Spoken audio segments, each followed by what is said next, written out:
Welcome to Start Local, where we talk with business owners, leaders of nonprofits, and other members of our community focused on doing business in and around Chester County, Pennsylvania.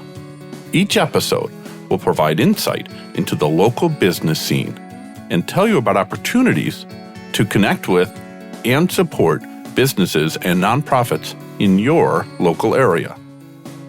The Southern Chester County Chamber of Commerce promotes trade, commerce, industry, and sustainable economic development while supporting a diverse and growing marketplace.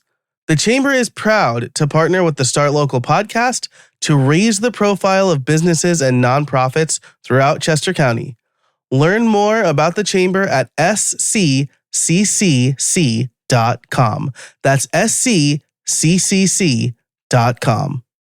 Hey, we are back in the podcast studio today. I'm Liam Dempsey. I'm here with my colleague, Eric Goodmanson, and we are delighted to be recording another episode for you today. Eric, hey, how are you?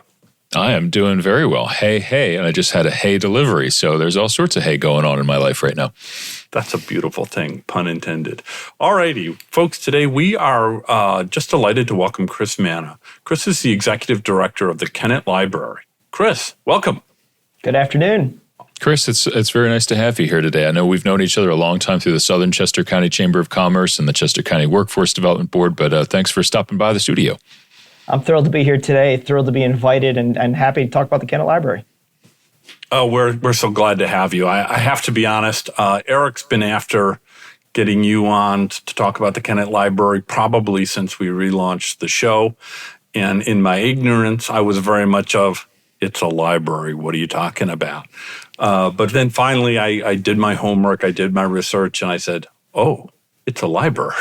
We should have them on. So welcome. Thanks for your patience with us. And Eric, I'm going to go ahead and apologize to you as well for kicking that can down the road way too long. No apologies necessary, but you're onto something there, and that I've heard that same surprised reaction from a lot of people. You're not alone on that, and so I'm excited to have Chris on the show today, so we can remove that surprise or explain why that's a surprise, maybe to so many folks that are listening.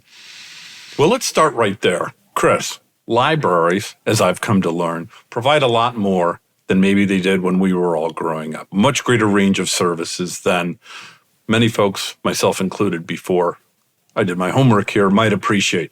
Talk us through what the breadth of services and offerings that folks can expect from the Kennett Library.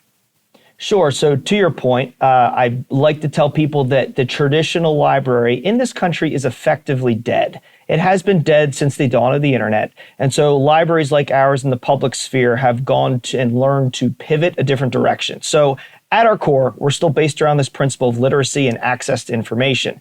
But the information and how we provide that is now a different platform, different materials. So in our sense, we define literacy through really 6 different ways. We talk about defining it through financial literacy, health literacy, civic and social, basic learning of literacy, including adult literacy, information literacy, which is effectively tech literacy, and environmental literacy. So we've spun this books on a shelf to now be defined through these other spheres and expand it for the public. With a history of the Kennett Library dating back to 1894 and your new physical building in 2023, there's a lot happening there. A lot has changed in the world of technology, in the world of information, in the world of politics and people and everything. A lot of thought about expanding roles that the libraries play in our communities went into the construction of your new facility. Walk us through the goals for the new building specifically, and tell us how you are doing on your way towards achieving those goals. Sure. So back to that central point that, again, libraries have changed in our scope. We used to be the place you'd come in, you'd get shushed by the librarian, take your book and go home. Well, the fact that our society as a whole has become a little bit more insular, into your home, staying in your home, we have now become one of the sole places in the community where you can be as a community gathering place. So the goal of public libraries across the United States now is to be the community convening place. Our goal is to build community and capacity at both the individual and, let's say, community level. So we bring people in, we put them together, and hope that together then we can find those pathways forward. In communities, it's always to share, grow, propel each other forward in whatever areas they find interesting. And ultimately, our goal as the library is to be that convener, meet people where they are, and help provide guidance. And again, that central access to information. Chris, we know the library receives funding from a variety of sources, from the county, Chester County, from the local municipalities and townships, through some grants, some donations, and of course, fines, library fines. Can you give us a breakdown of the funding, and how does it all come together for you? How do you manage the books and deliver the services? Sure. So every library across Chester County is a little differently, but what I will state for us here at the Kennett Library, 7% of our funding comes from the state, 6% from the county, 26% for us comes from our direct 8 municipalities that we serve, 25% from donations, 35% from private grants, and here's the number getting to your point, less than 1% of our total revenue comes from fines. So people think that this is an important part of the mission. I've always said when you're giving people fines, you're blocking access to those who need it most. When you have a child who needs to read and can't get to the library and they rack up fines, is that really that child's fault? The answer is no. We should be providing materials to these folks that really need it. I'd even go so far as to say sometimes if someone takes a book and steals it, is that really the end of the world? Maybe they need that book more than we do. Again, our goal is to remove barriers, increase education, increase that connectivity, and make sure people know that we are a resource, not another barrier for them. Well, let's talk about the fabrication capabilities of the Kennett Library, which talk about a non-traditional role. That's about as non-traditional as it gets, I think. You previously shared when we were talking earlier about how your colleagues collaborated with Longwood Gardens to enable the garden teams to track where their flock of wild turkeys roamed about the grounds. Tell us about that project and what other cool things can the library help folks make? So that was a really cool project. We have a number of folks from Longwood who are at the library on a regular basis. A couple of their folks came and said, we have these wild turkeys roaming the grounds, but we have no idea where they're migrating to, no idea where they're typically at. Is there any way you could find a way to help us track them?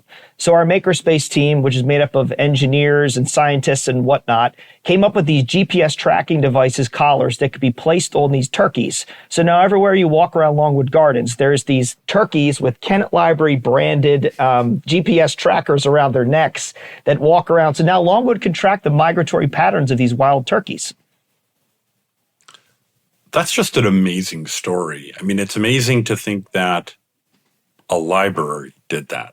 Librarians did that. And that's just such a neat things. What other things can the library help people make? So some of our other cool projects we've done antique car parts, lawnmower replacement parts, old model train replacement parts that are no longer in print. Most of the local robotics teams actually 3D print their component parts here at the library. We help them assemble those robots. One of the other cool projects, we 3D printed a topographical map of the Chesapeake Bay for a blind student in a master's degree program at the University of Delaware. This enabled them to do their master's project because then they could feel the actual topographical map to be able to do their work. Dishwasher repair parts, something we can 3D print. The thing that I've now been seeing, and this is the piece that I want to share with the public, yes, we're 3D printing all these parts, but when we talk about environmental impact, we are 3D printing parts for dishwashers, scales at grocery stores, robotics team parts, car parts. You don't have to throw these things away anymore. Instead of thinking about the waste that's getting thrown away in society, we're now helping you reuse these items. So on the one hand, yes, you're saving money by the 5 cents it costs us to print this as opposed to the $200 part, but we're saving the environment because we're enabling you to stay with those items for longer, keep the duration longer. And again, that's how, as I've really seen, this is a huge impact for us. So all the libraries in Chester County belong to the Chester County Library System.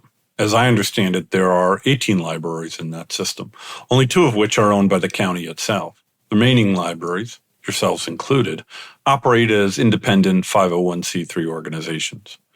Chris, how do these different libraries, these different independent libraries work together to serve the communities across Chester County? Yes. So it's a really cool consortium. So on the one hand, we share a lot of shared services. So that's access to databases and books. But what makes us unique is that's where those similarities end. And so each library in each community has its own role. Some serve more in educational capacity. Some are part of a school district. Some serve more environmental projects. Some are more towards STEM and STEAM. It's really differentiated by what your community's needs are. Here where we are at the Kennett Library, again, we define it by those 6 literacies that I've mentioned, because that's what the community has really said they really want to focus on. And as long as that's being driven at the local level, that's what has made the Chester County Library System a success. One need in the Southern Chester County community is citizenship, and Kennett Library offers classes in citizenship. What do those classes look like, and what sort of uptake do you have?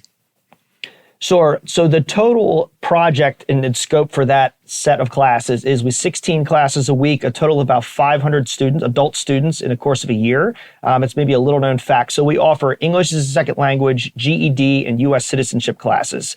Really what it is we offer these large classes. So it could be 20 to 30 people in a class to meet the broader needs of the citizenship or ESL. But when they get closer towards the end of the process, we tailor those last steps. We'll have tiny little one-on-one sessions with folks as they get to that final test prep.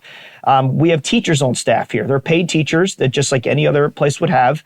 They deliver these individual classes. They offer as tutors. And now, again, we average up to 1 U.S. citizen per month here at the Kennett Library. And again, this is totally free to the community. We self-fund this entire project. And this is really important for us because in the Kennett Borough here, we're about 49% non-native English speaking. And I would just add to that those citizenship tests are no joke. They're difficult. I would suggest that most U.S. citizens would not be able to pass them. I had a friend of mine got her U.S. citizenship. She was a citizen of the Czech Republic. And it took, put it this way, it was a fun party game where she had all the questions sort of laid out that she was using as her study guide or flashcards. And not a lot of people had all the answers, that's for sure. So your classes do offer a benefit there that most of us don't always appreciate. Absolutely. So I'm curious, are those citizenship classes available to folks who are already citizen? Because now Eric has me wondering, maybe I need to brush up on my understanding of American civics.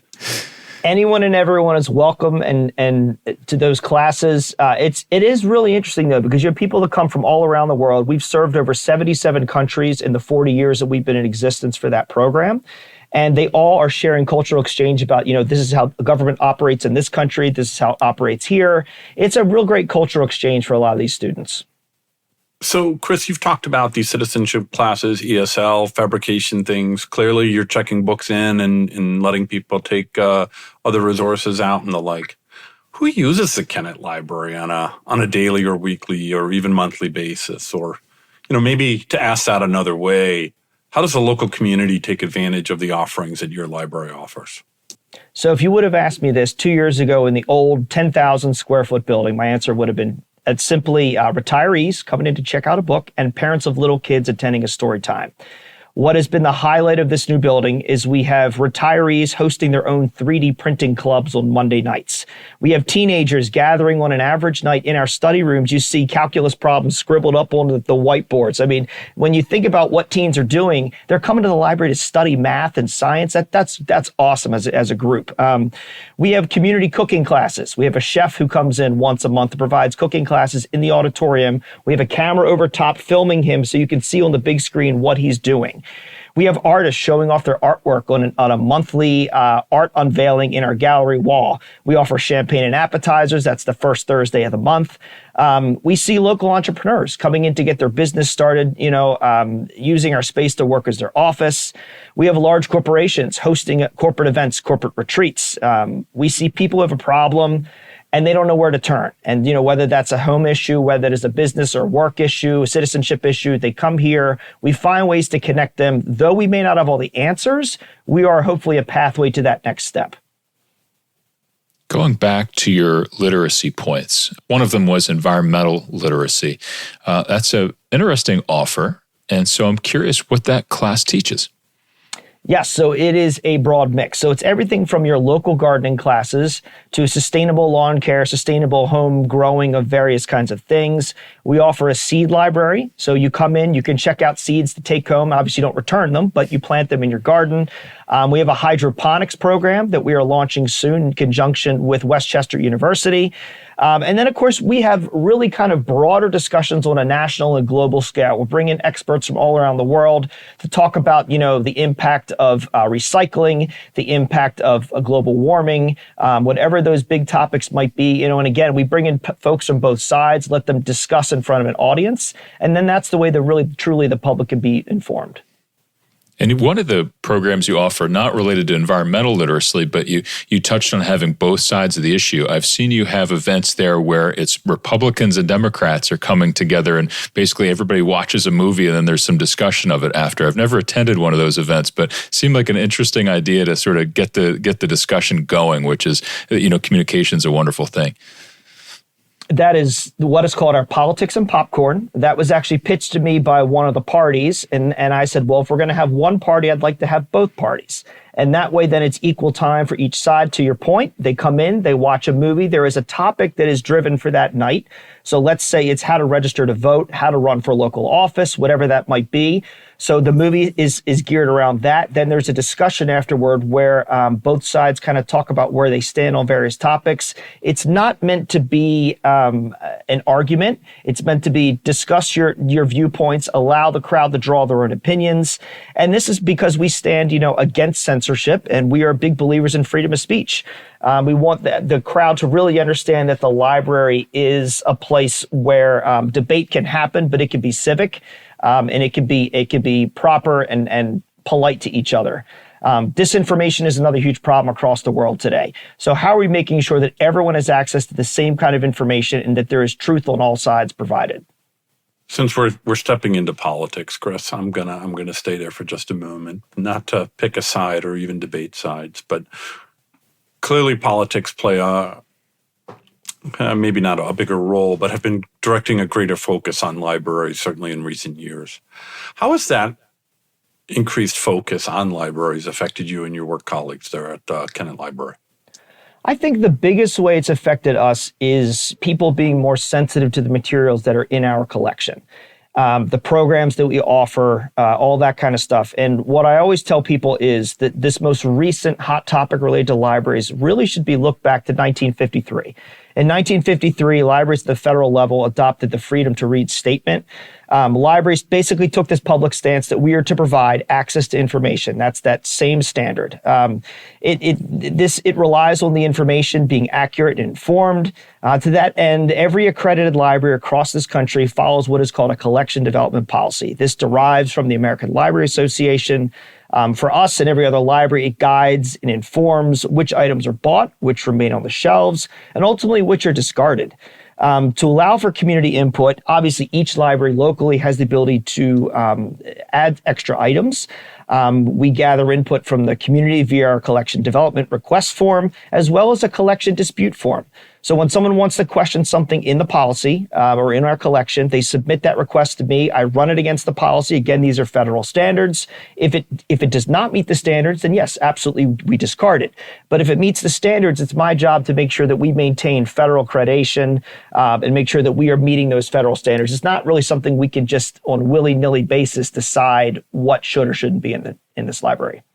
It's interesting to hear about that process. I didn't realize the process was so well established. So that's a fascinating answer you just gave.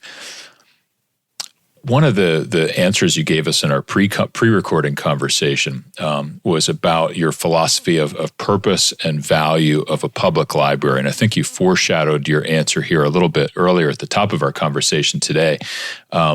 But I'm curious if you could share it with us again. And something I've observed is that a lot of people assume the Kennett Library is just simply a building. And hey, it's really nice. You have a nice new building now in the center of the borough. And that's all true, but it's a lot more than that. The Kennett Library is truly an organization, not just a snazzy new building. But tell me about your philosophy and purpose of the public library. Yes. So my broad philosophy is to call us a community incubator. And really how I like to frame that is, obviously we gather people together, we provide equity of and access to information, but we are that incubator for community success. Wherever someone is on that journey, we help them move to those next steps. We always say education is a lifelong process. And as we bring that community together, we believe that through that education and building those bonds of understanding amongst our citizens, hopefully that understanding then builds compassion. So maybe you may not agree entirely what the other side is saying, but if we can at least understand where the other side is coming from, we build that humanity between each of us. It's those conversations of understanding and then finding some level of common ground. Chris, professionally, you're a librarian or you run the library, but your professional background is wider than that. You have considerable education and professional experience in music and the performing arts that maybe not everybody knows about that. Can you tell us a little bit about it, please? So in my former life, yes, I have a bachelor's degree in jazz trumpet, another one in vocal performance, another bachelor's in cell bio, and then a master's degree in music, and then a master's degree in library science. So early on, I was working in libraries as well as traveling as an opera singer. It was a lot of fun. I was traveling over to Europe on a regular basis. I actually won an international opera competition in Italy back in 2008. Or 2009, one of those two. But there are clips of that on YouTube if people dig deep enough with ABC and my name. I was on the ABC News. But it was a fun time in my life. You know, my son got to a certain point. It was, do I want to be on the road 40, 50 weeks a year? Or do I want to try and be a parent with my wife? And that was one of those choices I made. Wow, that's quite a background you bring to the library there. I had no idea. That's very interesting. I read that on the Kennett Library website, you also enjoy a tipple of good bourbon, especially on cold nights. So with cold weather just upon us now, we want to ask, what are you sipping on lately? And are there any plans for a bourbon and books night at the library? So right now, it's the Old Forester 1920 Prohibition era bourbon, which is a nice. It's like 120, 130 proof bourbon. I like a little stronger. I could sip on it all night long. Yeah, you do. Yeah, you do. So in terms of the bourbon, I actually did that at my old library. We did a bourbon and books night, beers and brews and books kinds of things. At this library, we do champagne and appetizers nights with some of our events for the art gallery openings. We have plans for wine tastings next year. So that's going to kind of be something fun. But I do agree that somehow we need to get a bourbon tasting. I got to get somebody local here that's willing to host that for us here at the library. And I was seeing that the library does have a fireplace. Yes, we have a fireplace in the bourbon, books, and a room. Fireplace. Yeah. Does that bring your own evening blanket as well? Just kind of tuck in. We do yoga classes as well. So yes, if you need to relax.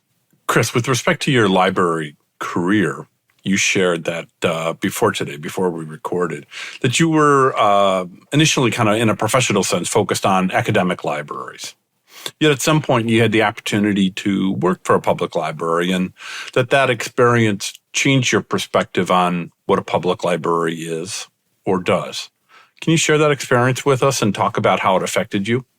Sure. So I was in academic libraries for 14 years. I started to grow a little stale. I will share that my mother was a children's librarian in public libraries, and I never really saw the depth of a lot of what she was doing. I mean, I'll just be honest about that. So after I left academic libraries, I went to be a consultant, a library technology consultant for about 3 years. I traveled about 50 weeks a year, visiting 8 to 10 libraries a week, always trying to offer services of how they could retool what they're doing. But through that process, I met the CFO at San Francisco Public Library. He invited me out to see their site first thing in the morning on a Monday morning at their main branch downtown. And I was like, sure, I'll come and see. I show up there at about 8:45 for a 9 o'clock opening. There's probably several hundred people waiting to get in the building. Wow. And I was trying to figure out what was going on. And so he's waiting outside. He kind of laughs and he says, well, you do realize we're not just books on a shelf. And I said, well, I don't realize that. That's what I remember from my childhood. He's like, okay, well, the first floor here is social services. The second floor is health services. The third floor is workforce development. The fourth floor is citizenship and GED in English second language class. I said, why is a library doing this social work or community? That's not what you guys do. And he said, yes, it is. And maybe you haven't looked around recently, but we have had to take, when a lot of community organizations have fallen by the wayside, this is where we've stepped in and filled that void to offer those wraparound services in a lot of the communities around this country. When I saw that, I slowly started to transition then to working in public libraries. And that's when I took my first job running a library in Oklahoma shortly thereafter in 2016. Wow. That's a big expansion of scope, no doubt. How many folks does the Kennett Library itself employ, and what sorts of roles and departments make up the Kennett Library staff? Yeah, so in total, between a mix of, let's say, part-time staff, full-time staff, we're sitting at about 45 right now. That's everything from having an MD, who is our health literacy director. We have engineers to help run our maker spaces, audio folks with our AV IT stuff. We obviously have mentioned the educational experts in our adult literacy program. We have a marketing department. It is no longer guys like me, just with library degrees, sitting in there handing out books. We've really had to pivot how we serve the community, why we serve, and how we stay relevant to making sure that people can, get something out of this experience. Well, libraries still do hand out books, and a lot of folks will know that you can also check out ebooks, and you can do that right from your devices through your public library. But they might not know the ins and outs of how libraries procure and can lend those books. And I was really interested in what you shared with about ebooks and the specifics around procuring and lending ebooks. Can you talk to us about how that all works in a kind of technical sense? Yeah, in a technical sense, your local library purchases a subscription to an ebook. So ebook, for those that aren't familiar, is something they could download to one of your mobile devices, whether it's a Kindle, iPad, phone, however that might be, to read it instead of the actual physical material. One of the things that we struggle with in libraries is that maybe you would purchase that book at the local store for $12.99. For us to have a subscription, it typically runs anywhere from $75 to $120 just for that one item. What also goes with that subscription is the fact that we only get to check that digital item out for maybe 25 or 30 times.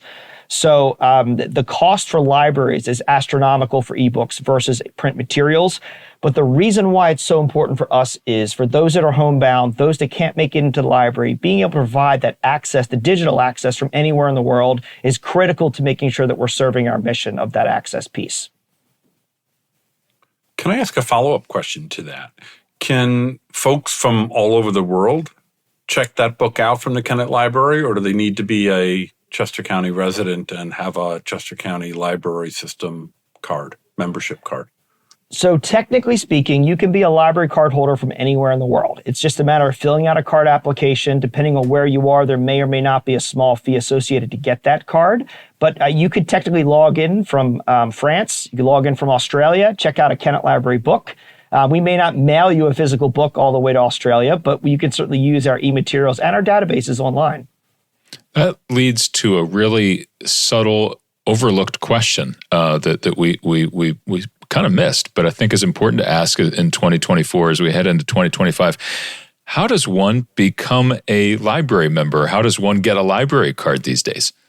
It's, again, almost as simple as ebooks. You either sign up online, or obviously you can stop in the library to fill out a paper form. Some people do it over the phone, and some people just print them out and mail them into us. Again, everyone comes at us at a different ability to do that.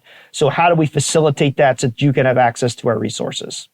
And with 18 public libraries in the county, do you define a service area, or how does one say we should get a library card at Kennett versus Westchester versus somewhere else?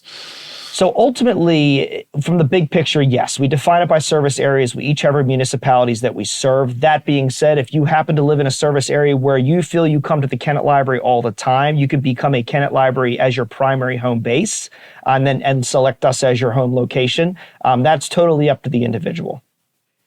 And you do so much to support the Southern Chester County area. I know you've worked with the Southern Chester County Chamber of Commerce. You've worked with the Chester County Workforce Development Board to help bring their services and amplify their messaging and service availability to the southern part of the county. What can folks in the local community do to support you? I think the easiest example is that how many people that I hear didn't even know we built a new library. So that'd be the first thing, is to come in, visit with us, learn about what we offer, attend a program. We're always looking for feedback. If you like what you see, volunteer. Find something maybe you'd like to teach. If you have a skill in a certain area, we always offer programs. I mean, we offer I think our average attendance for programs is 30,000 people a year over this past year attending programs. We'll be pushing 200,000 attendees through our doors this year. And as always, obviously, if you can financially support us, we take donations to support our mission for those that cannot afford to donate. So the library seems an amazing place to visit and to learn. But it sounds like it's also probably a pretty cool place to work. And clearly you've just talked about volunteering. Are you hiring for either paid, full or part-time work? And if folks are interested in learning about some of the volunteering opportunities or maybe proposing a different type of volunteering opportunity, how can they best approach that? Yeah, so we have a volunteer coordinator that's in charge of all that. And it's interesting because when new opportunities show up, there's a group in the area called the Kennett Ability Network. They're a group that deals with adults with varying levels of disabilities. They approached us and said, could we offer some kind of volunteer opportunities at the library? The answer was an easy yes. So we now added that we have an app that people download if you want to be a volunteer. In that, you scroll through the job opportunities, you select the shifts you want to take based on your interest in that kind of volunteer duty. And again, we keep expanding that. The more that the community comes to us with opportunities, we will add that into that list. And again, our volunteer coordinator works with you to make sure that that's met. To the other side of hiring, we are always hiring. It's never in doubt. Most of the time it's part-time, at least at the moment. But as we continue to expand, and we will continue to expand over the next 3 to 5 years, there will be a continuous full-time openings coming available at the library. Would you name a local business or nonprofit organization that folks should know more about? So one of my favorite partners that we work with is a place called Flux Space out of Norristown. And they are an educational tech organization that provides some of the wildest technology. So all of us, even my folks here that have a deep background in technology, they offer everything from virtual reality, full rooms that you can walk into. They have 3D printed trees out of all different kinds of materials. We actually source a lot of our high-end tech from them directly because they're on the cutting edge of what's being provided from a tech standpoint. They work with many school districts around Pennsylvania, and they've been a great resource because when we get a product from them, they stand behind it. They come and help teach us. They provide classes for the community. And again, it's so we can stay on the cutting edge. So even if we don't know what's cutting edge, they'll provide that information for us. Chris, I'm so glad you mentioned them because when you and I spoke earlier in the week, well, last week, I guess it was, you mentioned some kind of new machine that you're getting. And I can't remember what it was called, but you put metal in water and then electrocute it, and it cuts it in ways that you want it to be cut. I need to hear a little bit more about that before we wrap up here. So I may misspeak on this, but I believe it's called an EDM machine. And basically, yes, you take some kind of block of metal, in 4D, drop it into the water. There's some kind of little filament, that electrical metal filament that when it's electrified goes into the water, slices through the metal, and cuts whatever kind of image or whatever kind of thing you want out of it in real time. And I don't know how this little filament cuts through solid blocks of metal through electrical and water, but it's one of our new devices we're having added shortly. At your local library, folks. Yes. Yes, and again, as we talk about 3D printing, essentially that could do that for a car part. So right now we have some limitations as to if you need a metal car part, we can't provide that. But this is now how we can provide those for the future of our customers. Wow. I hope everyone found this conversation as insightful and enlightening as I did, because I thought I knew a lot about the Kennett Library, but even I learned a few new things today. So Chris Manna, Executive Director of the Kennett Library, thank you so much for coming on. Where can listeners connect with you and learn more about all the wonderful happenings at the Kennett Library? Yeah, please visit our website at kennettlibrary.org. Chris, thanks so much for taking the time to sit with us today and to educate us about the just absolutely fascinating entity that the library is. Thank you. Thank you. Thank you for having me today. Thank you to my co-host, Liam Dempsey. I'm Eric Goodmanson. The Start Local podcast is published every 2 weeks. We invite you to subscribe to Start Local using your favorite podcast app or ask your smart speaker to play the Start Local podcast. You can also visit our Start Local website for show notes, including links mentioned on the show and summaries of past episodes, all at startlocal.co. We hope you can join us for the next episode. Thank you for listening.